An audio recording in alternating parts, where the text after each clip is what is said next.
actually called up and asked if we'd be interested in some of the memorabilia her husband had.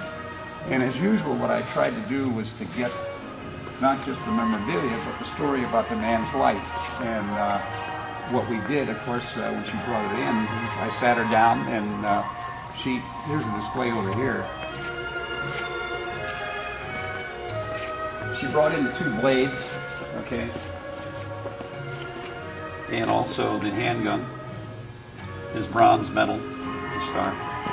And that basically was it. There was a rifle, a 30-06, that's sitting over on the other cabinet over there. But anyway, I designed the display there insofar as the blades going in and what have you.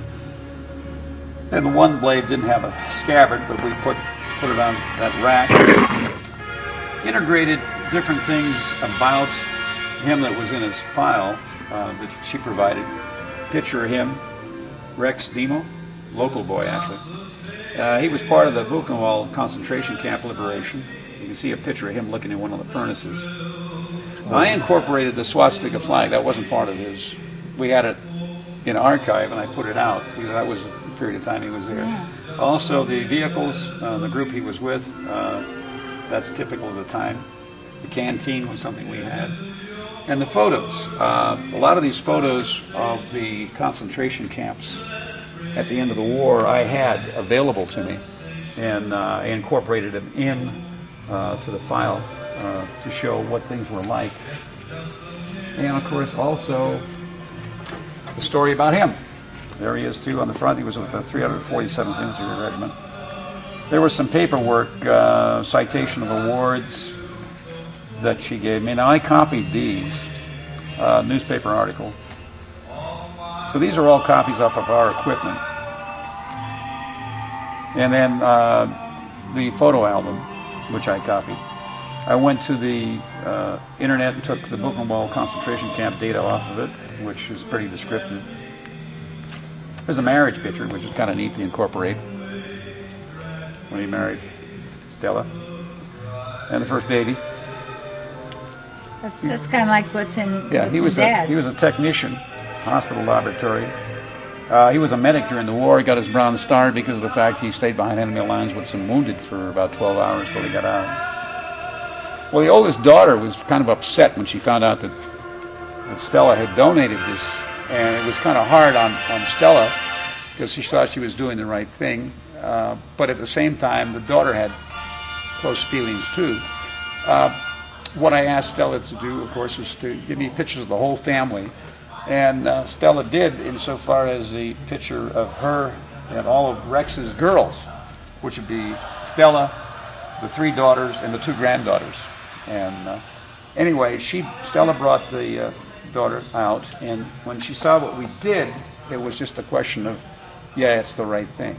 So it's one of those things. It's very difficult to let go of the past. But again, as I said before, this is a lot better legacy than the tombstone about the man, and people can come in and read history and read about the man. And that's very important, in my opinion, and that's basically what we try to do. There are 3 guys in this cabinet. Sam Pollard on the top was the guy who got the medal right underneath the Medal of Honor. He was a sergeant at the end of the war, last couple of months in Germany. And he had a squad with him, and they were going and they were collecting prisoners here and there. And there were 3 Germans that ran into a tunnel, and he took his machine gun and stuck Thompson, and he fired inside the tunnel there and said to surrender. And 107 Germans came out. Oh my gosh! It's another Sergeant York story. So, in any one of these cases where there's things that are happening, or like in the case of Dad's display, that the icon of that group is that beautiful flare gun, the stainless steel one, which is heavy. And the other artifacts, but his trunk about him and his personal items. I noticed the razor. Yeah, the story. Well, that's unique to the time. I mean, in my own experience, I remember my dad shaving one of those, and I think he was about 76 or something like that. And he came out of the back washroom, and he was so pleased with himself because he had shaved, but he had about 15 little pieces of toilet paper on spots. But he had the blade in his hand. He says, 32 shaves. So you get a picture of the individual by what their experiences are. Yeah. And these are all human things. Again, it's a story about the man and about, what he meant to people too, which is something which is important. So, all of our guys in here had history and had the time, and they experienced a lot of things, like your dad did in Europe. Amazing time. Anyway, we do thank you very much for the donation, and again, it's a neat thing. It's a neat thing, and it'll be there for grandchildren, great-grandchildren, kids to come back and see what Dad was like, what Grandpa was like, what great-grandpa was like, and they will be interested because they'll be reaching back into history, what things were like. Yeah, that's my grandpa. Yep, got it. Yeah. And the kids come through here at school too. We have Bridging the Generations where the teenagers come through, and if I do the tours, I try to explain what these people were like and what was going on.